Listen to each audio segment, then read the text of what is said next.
Hey everyone, welcome back to Math Jamboree. Today we're diving into the world of quadratics and learning how to factor quadratic equations. This is a crucial skill in algebra, and with a little practice, you will be a pro in no time. So grab your notebooks and let's get started.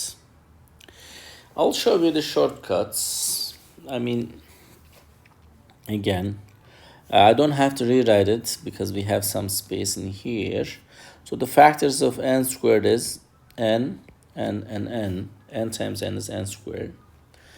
And the hundreds, we have, what times what is 100? You can say 20 times 5, for instance. Let me show you 20 and 5. But 20 times 5 gives you the 100. But when I add them, do I get negative 20? No, I can make this one negative, this one positive, this one positive, this one negative. No, neither way, I wouldn't get negative 20. So let's go ahead and use some other factors of 100. What do you think? Yeah, I can hear you that you're saying it'll be 10 and 10. 10 times 10 is 100. By adding 10 and 10, can I get negative 20? Yes. As long as they are both negatives, when you multiply them, still you get positive 100. When you add them, do you get negative 20? Yes, you do.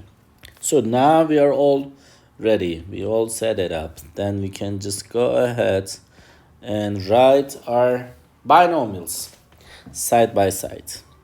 So this will be equal to n minus 10 times n minus 10 is equal to 0. This is technically n minus 10 squared is equal to 0. So you can just solve it for one of them. So they subtracted 10. We're just going to add 10 to both sides of the equation to get the value of n. N will be positive 10. So if you would just go ahead and substitute this in the equation, you would see that. Let me show you. This would satisfy the equation 10 squared. Wherever I see n, now I just put 10. 20 times 10 plus 100. Does it give you 0? 10 squared is 100 minus 20 times 10 is 200 plus 100. Does it equal to 0? 100 minus 200 is negative 100. Negative 100 plus 100. Does it give you 0? Yes, it does. It is equal to. So it satisfies our equation. So therefore, the answer is positive 10. The choice A is the right answer for this specific question. I hope you found this video helpful. I wish you good luck on your tests. I'll see you next time. Bye-bye.